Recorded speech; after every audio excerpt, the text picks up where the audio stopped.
That's a really good question. Like, how did all this come about? How did I get involved with the Fast franchise? I actually ask myself that a lot because it seems like somewhat of a miracle.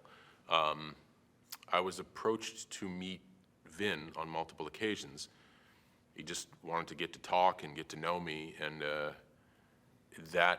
those conversations led to him inquiring if I'd want to be welcome into the family, and then eventually offering me the role of Jakob Toretto, which is all like starting from the beginning of that statement.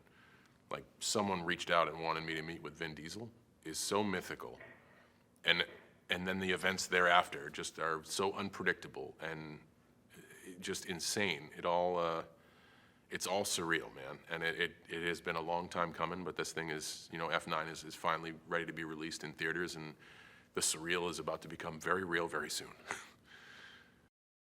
So I think a lot of what makes this opportunity special is I am a lifelong fan. And I'd watched all the movies before, but certainly the first thing I do when I was awarded the opportunity was watch them all again. And it was great because in being awarded the opportunity, I was also awarded the script to take a look at what my role would be.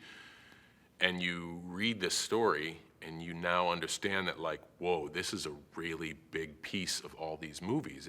It's gonna answer a lot of questions, and it's really gonna, shake some heads and really blow people away. And this is just the words on the paper, not the on-screen action.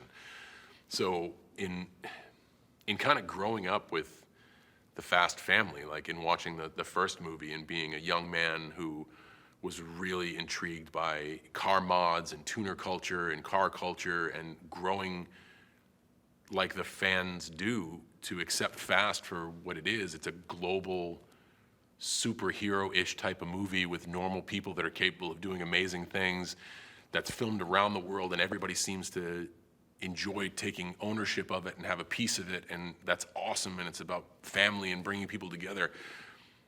It's crazy to be even a footnote in one of the chapters of this amazing franchise, but it continues to deliver, and it continues to entertain fans around the world. And I can't wait for him to see this installment because of not only the action it'll deliver, but also the questions it's gonna ask with people leaving the theaters as well. I think that'll be really fun. So I played Jakob Toretto. Jakob is Dom's long-lost brother, and when you watch F9, you'll find out why. But my skill set includes me being stronger, faster, more intelligent than Dom. So for the first time, Dom has a foe that not only possesses all of his skills, but to a greater capacity. But I think here's the kicker, and I really do love this. I also represent Dom's past. And there could be, people will take the stance of there's a metaphorical symbolism there of you truly can't run away from your past. And if you're not ready to confront certain parts of it, eventually you're going to have to, if you want to move forward. And here we have Dom Toretto experiencing the early stages of fatherhood, but he reaches, pun intended, a roadblock because he's unable to approach this moment in his past.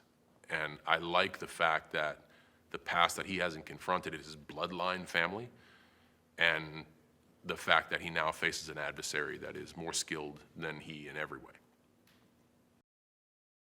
So that's a good question. When I first saw the Fast script, I was excited. It took like 20 minutes to read it. And it's an amazing thrill ride, like I said, that has so many surprises, especially if you're a fan. What I like about F9 is it's not a standalone movie. It ties the past into the present and looks forward towards the future. But if you haven't seen a Fast and Furious movie, you can sit down and enjoy this movie. So it's that rare instance where you don't have to see the first 8 installments to enjoy F9. But if you have and you've been dedicated, you really get a thrill ride with some purpose, and you look forward to the next one. As far as what I could bring and what I wanted to bring to Jakob, like this situation was a watermelon on a tee that I could hit with a giant Flintstone bat, because I'm the long-lost brother of the most established character in the franchise, and I'm alongside of him in a lot of the instances, so I can get the perspective of essentially the heartbeat of Fast. So instead of searching for what I could contribute, I really had confidence and faith in my skills and did as much preparation as I could as far as watching the movies and try to develop what I could offer. But it was really just listening. It was listening to Justin, who came back specifically to tie in certain ends of the story, to Vin, who has been there since the beginning of all this. Like all I really needed to do is listen and then apply the advice, and I was good.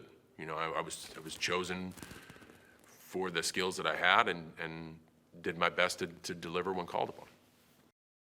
So that's a great questions. Much more psychological and mental gymnastics, because I know the headline is follow John Cena's Fast 9 workout, but the Fast 9 workout is the same as the everyday workout. Fitness and strength and wellness are a part of my life, and the only thing that changes during a movie is I have to sometimes work out on a different schedule because of the hours of the movie. That's it. But I don't change anything. I'm confident in what I can do. I'm also aware of what I can't do. And I think all the action scenes are catered around my sort of style and what I can do, and they're not asking me to be somebody who I'm not, which I applaud Fast for that.